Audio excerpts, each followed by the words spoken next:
Hello friends, రేపు రాబోయే complete episode ఇప్పుడు వీడియోలో చూస్తారు. వీడియోలోకి వెళ్ళిపోతే అను అలాగే అక్కి, అభయ్, సండే, యాదగిరి మాట్లాడుతూ ఉన్నప్పుడే ఇలా అను అంటుంది, నేను వెంటనే ఆర్జీ సార్కి వెళ్ళి నా విషయం మొత్తం చెప్పేస్తాను. అసలు తనకి గుర్తులేదు కదా, అందుకనే మొత్తం గుర్తొచ్చేలా చేస్తాను అని అంటే, లేదు ఇప్పుడు అలా వెళ్ళకూడదు అని అంటూ సండే అంటాడు.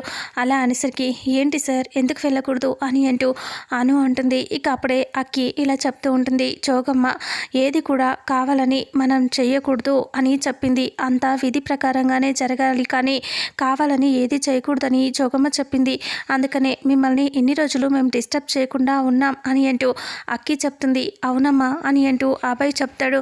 అలాగే యాదగిరి, సండే వాళ్ళు కూడా అవును అను, అందుకనే మీకు ఏది కూడా మేము గుర్తు చేయటానికి ప్రయత్నించలేదు, అంతేకాదు మిమ్మల్ని ఎప్పటికప్పుడు కాపాడుకుంటూ వస్తున్నాం అని అంటూ సండే చెప్తాడు. ఇక అప్పుడే అను ఇలా అంటూ ఉంటుంది, మరి నా ప్రేమ గురించి సార్కి తెలిసేది ఎలా చెప్పాలి, ఎప్పుడు చెప్పాలి, నేను అన్ని రోజులు నేను ఎలా ఆగగలను, నా వల్ల కావట్లేదు, సార్కి ఇన్ని రోజులు దూరంగా ఉన్నాననే ఊహే నేను భరించలేకపోతున్నాను, ఇప్పుడు సార్కి నేను ఎలా చెప్పాలి అని అంటే అప్పుడు సండే అంటాడు, అను దానికి కొంచెం టైం పడుతుంది, నువ్వు వెయిట్ చేయాలి అని అంటూ చెప్తే అను ఆలోచిస్తూ ఉంటుంది.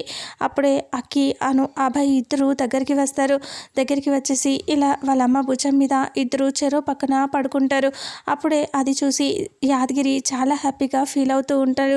ఇక దేవుడికి దండం పెట్టుకుంటూ ఉంటాడు. ఇక అప్పుడు సండే చూసి నవ్వుతూ హ్యాపీగా ఫీల్ అవుతూ ఉంటే అను ఏమో ఇక అలా వాళ్ళిద్దరిని భుజం మీద పడుకోబెట్టుకుంటుంది.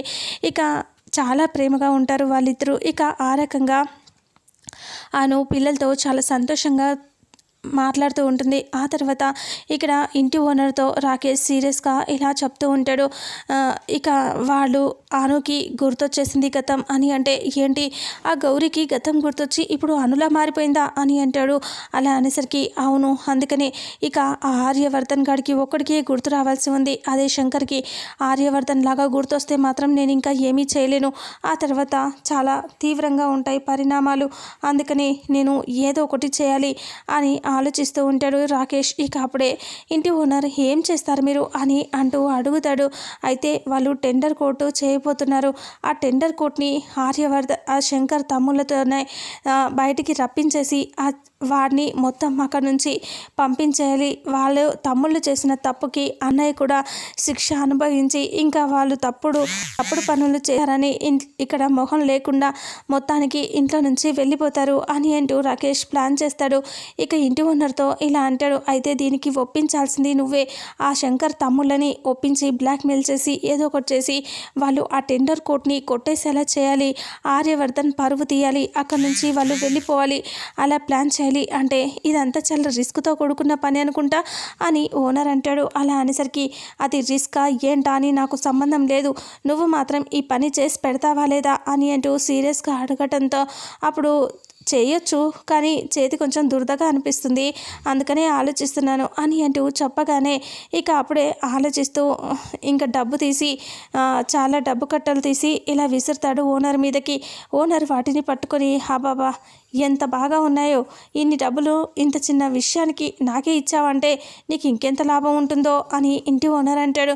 ఆ మాట వినేసరికి రాకేష్కి కోపం వచ్చేసి సీరియస్గా, ఏయ్ ఇవన్నీ నీకు అనవసరం, నువ్వు దేని గురించి మాట్లాడకూడదు, నేను చెప్పిన పని చేయటమే నీ పని అని అంటూ రాకేష్ అంటాడు. అప్పుడే ఇంటి ఓనర్ సరే సరే సరే నాకెందుకు ఇవన్నీ, పద ఆ శంకర్ తమ్ములని కలుద్దాం పద అని అనేసి అక్కడ నుంచి రాకేష్ అలాగే ఇంటి ఓనర్ బయలుదేరుతారు.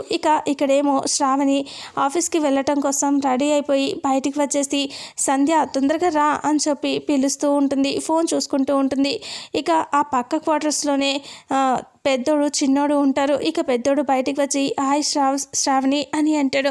అలా అనేసరికి ఇక అప్పుడు సీరియస్గా చూస్తూ ఉంటే, ఏంటి పక్కనే ఉన్నాం, ఒకే ఆఫీస్, మాట్లాడొచ్చు కదా అని శ్రావణితో అంటే ఇంకా అప్పుడే శ్రావణి అంటుంది, మీతో ఎందుకు మాట్లాడాలి, మాకు అవసరం లేదు, అయినా మీలాంటి వాళ్ళతో మేమెందుకు మాట్లాడతాం, మేము రికమెండేషన్స్తో ఏది కష్టం లేకుండా జాబులు తెచ్చుకున్నాం కదా అని అంటూ శ్రావణి అంటుంది. ఇక అప్పుడే పెద్దోడు ఇలా అంటాడు, అయ్యో అప్పుడేదో పొరపాటు పొరపాటు జరిగిపోయింది శ్రావణి, మళ్ళీ అదే పట్టుకొని కూర్చుంటే ఎలా చెప్పు అని అంటూ ఉంటే ఇంకా అప్పుడే సంధ్య వస్తూ ఉంటుంది. ఇక అప్పుడే సంధ్యని పిలుస్తూ ఉంటే సంధ్య వస్తుంది. చిన్నోడు కూడా వస్తాడు. హాయ్ సంధ్య, హాయ్ శ్రావణి అని చిన్నోడు కూడా మాట్లాడతాడు.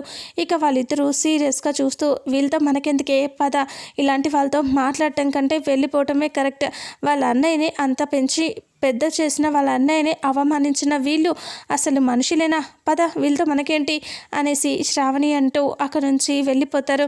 వాళ్ళిద్దరూ అలా వెళ్ళిపోయేసరికి బాధపడుతూ చిన్నోడు పెద్దోడు ఇద్దరు అలా చూసుకుంటూ ఉంటారు. పదరా మనం వెళ్దాం అని అనుకుంటూ ఉండగానే ఇంటి ఓనర్ రాకేష్ ఇద్దరు అక్కడికి వచ్చేస్తారు. ఏంటి ఆఫీస్కి బయలుదేరారా అంటే అవును, మీరు ఇలా వచ్చారేంటి సార్ అని అంటూ అడిగితే మీకోసమే అని ఓనర్ చెప్తే మాకోసం ఇక్కడికి రావటం ఏంటి, మేమే ఆఫీస్కి వచ్చేవాళ్ళం కదా అని అంటూ పెద్దోడు అంటాడు. అప్పుడే రాకేష్ అలా సీరియస్గా చూస్తూ ఉంటాడు. ఇంటి ఓనర్ ఇలా అంటాడు, ఆయనకి మీతో పని పడింది అందుకే వచ్చారు అంటే అవునా, ఏం పని అని అంటూ అడిగితే ఇక రాబోయే రోజుల్లో ఇప్పుడు 2 రోజుల్లో టెండర్ వేయబోతున్నారు. ఆ టెండర్కి సంబంధించిన డీటెయిల్స్ మీ అన్నయ్య దగ్గర నుంచి నువ్వే లాక్కుని రావాలి అని అంటూ చెప్పగానే అదేంటి మా అన్నయ్య దగ్గర నుంచి మేము తీసుకురావటం ఏంటి అంటే ఎందుకంటే అవి మీ అన్నయ్య ఛాంబర్లోనే ఉంటాయి కాబట్టి ఆ టెండర్ కోట్ ఎంత ఉందో తెలుసుకొని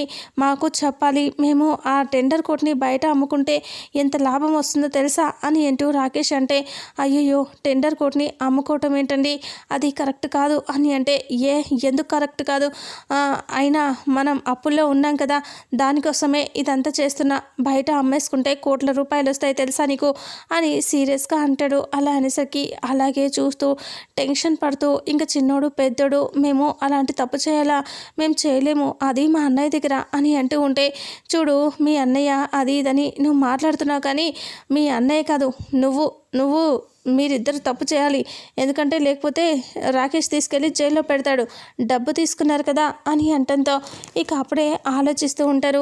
డబ్బు అప్పు చేసాం కదని ఎలాగైనా తీర్చేస్తాం, దానికి ఇప్పుడు మమ్మల్ని లాకప్లో వేస్తే ఎలా, మా అన్నయ్య మా పరువు పోతుంది కదా అని అంటే అలాగే జరగకూడదని ఇప్పటిదాకా నేను అదే చెప్తున్నాను అని సీరియస్గా అంటంతో ఇక మేము చెప్పినట్టు మీరు వినాల్సిందే, లేకపోతే చాలా పెద్ద సమస్య అవుతుంది, లేదా డబ్బు కడతారా, జైలుకి వెళ్తారా, లేదంటే నేను చెప్పినట్టు చేస్తారా అంటే ఇంకప్పుడు రాకేష్ వాళ్ళ తమ్ముళ్ళు ఆలోచిస్తూ ఉంటారు. ఇక వాళ్ళు బాధపడుతూ ఆలోచిస్తూ ఇంకా ఏం చేయాలి అని అనుకుంటూ ఉండగానే ఇక రాకేష్ అంటాడు తప్పదు మీరు చేయాల్సిందే, లేదంటే అప్పు తీర్చాల్సిందే, చాలా సీరియస్గా చెప్పి రాకేష్ వెళ్ళిపోతాడు. అలా రాకేష్ వెళ్ళిపోయిన తర్వాత ఇక వెంటనే ఇక్కడేమో అక్కి అబ్బాయి వాళ్ళు ఆఫీస్కి బయలుదేరడానికి రెడీగా ఉంటారు కదా. ఆర్య స్టెప్స్ దిగుతూ ఫాస్ట్గా స్టైల్గా నడుచుకుంటూ వస్తే జెండే చూసి ఏంటి శంకర్ బయలుదేరావా అంటే అవును సార్, చూసారా నేను ఎంత పర్ఫెక్ట్గా రెడీ అయ్యానో, ఎంత తొందరగా రెడీ అయ్యానో, ఇన్ని రోజులైతే అలా తొందరగా వెళ్ళటమే కుదిరేది కాదు, ఇప్పుడు చూడండి కరెక్ట్ టైంకి వెళ్ళాను కదా నేను అని అంటూ ఆర్య అంటాడు. అలా అనేసరికి ఇక అప్పుడే అవును నా పార్ట్నర్ ఇక్కడ, నాకు ఎక్కడికి వెళ్ళింది తను అంటే ఎవరు అనునా అని అంటాడు జెండే. అను అన్నారా మీరు ఇప్పుడు అని అంటూ ఆర్య అంటాడు. ఇక అప్పుడే పక్కనే ఉన్న అక్కి జెండేతో ఏంటి ఫ్రెండ్ అమ్మ పేరు అను అని చెప్పి అలా చెప్పేశావు అని అంటే ఏం చేయాలో తెలియట్లేదు, అనుకోకుండా నోరు జారింది అని అంటే ఇంకా ఓ మీరు అను అని ఎందుకన్నారో నాకు ఇప్పుడు అర్థమైంది అని ఆర్య అంటే ఎందుకన్నాం అనేసి అడుగుతాడు జెండే. అలా అంటే అక్కి వల్ల అమ్మ పేరు అను కాబట్టి ఆవిడని గుర్తు చేసుకుంటూ ఆవిడంటే మీకు ఎంత అభిమానం ఉందో ఇప్పుడు తెలుస్తుంది, ఆవిడ పేరు ఇంకా మర్చిపోకుండా అలా చెప్పారు మీరు అని అంటే అవునవును కరెక్ట్గా చెప్పారు అని అంటూ నవ్వుకుంటూ ఉంటారు. అప్పుడే అక్కి ఇలా అంటూ ఉంటుంది అవును అమ్మ గుడికి వెళ్ళింది అది మీకోసమే అని అంటే నా కోసమా అని అంటే అవును అని చెప్తే అమ్మ అని అక్కి నువ్వు మళ్ళీ మాట చెప్పేశావు అని జెండే అంటే అవును ఫ్రెండ్ మళ్ళీ ఏం చేయాలి అని అంటూ అది మా అమ్మ వెళ్ళే గుడికి వెళ్ళిందని చెప్తున్నా అని అక్కి మళ్ళీ కవర్ చేస్తుంది. ఇక అప్పుడే అబ్బాయి అక్కడికి వస్తాడు. ఓ అవునా అని అంటూ ఆర్య అంటూ ఉంటాడు. అంతేకాదు మీకోసమే గుడికి వెళ్ళింది నాన్న అని అంటే నాన్న అన్నవా ఇప్పుడు నువ్వు, ఓ ఒక్క నిమిషం ఆగండి, నాన్న అని ఎందుకన్నావో ఇప్పుడు చెప్తాను అని అంటే, ఏం చెప్తారు అని అడిగితే, ఏం చెప్తానంటే నాన్న అని మీ నాన్న మీ అమ్మ ఇద్దరు వెళ్ళి గుడికి వెళ్ళారు, అదే విషయం కదా, అందుకే ఇలా చెప్పేశారు కదా అని ఆర్య చెప్తూ ఉంటాడు. అప్పుడు అక్కి అబ్బాయి వాళ్ళు నవ్వుకుంటూ అవునవును కరెక్ట్గా చెప్పారు శంకర్ గారు అని అంటూ నవ్వుతూ ఉంటారు.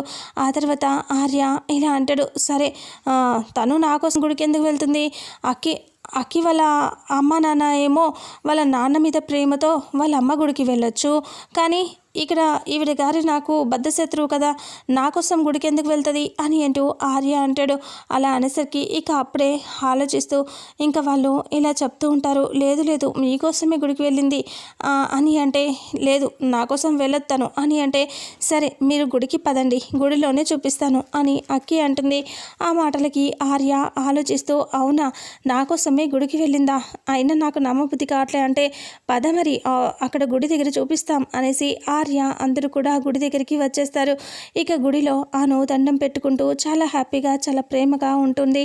ఇంకా అప్పుడే దేవుడి దగ్గర ఇలా దండం పెట్టుకుంటూ ఉంటుంది, దేవుడా నువ్వు నా కోసం ఇలా ఆయన్ని మళ్ళీ పుట్టించావా, మా మధ్య ప్రేమ అర్ధంతరంగా ఆగిపోయింది అనుకున్నాం, కానీ మళ్ళీ మా మధ్య ప్రేమ పుట్టడానికి మళ్ళీ మమ్మల్ని జన్మించావా అని అను చాలా హ్యాపీగా దండం పెట్టుకుంటుంది. ఇక అప్పుడు అభిషేకం చేశాక తన వస్తువులు ఇచ్చేశాక అను అలా చూస్తూ ఉంటే, అమ్మ అక్కడ వెళ్ళి దీపారాధన చేయండి అని చెప్తూ పంతులు గారు చెప్తే సరే అనేసి అను అక్కడ నుంచి వెళ్ళిపోతుంది.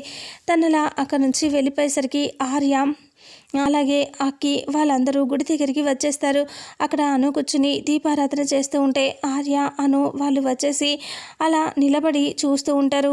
ఇంకా అప్పుడే ఆర్య ఎక్కడా గౌరీ గారు అంటే, అదిగో అక్కడే ఉంది చూడండి అని అంటే, అప్పుడు అను కనిపిస్తుంది. ఇక ఆర్య అను దగ్గరికి వస్తాడు, ఆ గుడిని అలాగే చూస్తూ ఉంటాడు. ఇక అను దగ్గరికి వచ్చి ఆర్య ఇలా అంటూ ఉంటాడు, గౌరీ గారు అని అంటే, ఇక అప్పుడే అను చూసి ఆనందంగా చెప్పండి సార్ అని అంటే, సార్ అంటే అవును మీరు ఇప్పుడు చైర్మన్ కదా అందుకని సార్ అని పిలిచాను, మీరు పెద్ద పొజిషన్లో ఉన్నారు కదా అని అంటే, అవునా నాకెందుకో మిమ్మల్ని చూస్తే డౌట్గా ఉందండి అంటే అను అంటుంది, ఎందుకు అంటే మీరు ఇంతకు ముందులాగా లేరు, కొంచెం మారిపోయారు, నిన్నటి నుంచి నాకు కొత్తగా కనిపిస్తున్నారు అని అంటూ ఉంటే అను చాలా హ్యాపీగా మాట్లాడుతూ ఉంటుంది నవ్వుతూ. అప్పుడే ఆర్య అలా చూస్తూ ఇంకా ఆలోచిస్తూ ఉంటాడు.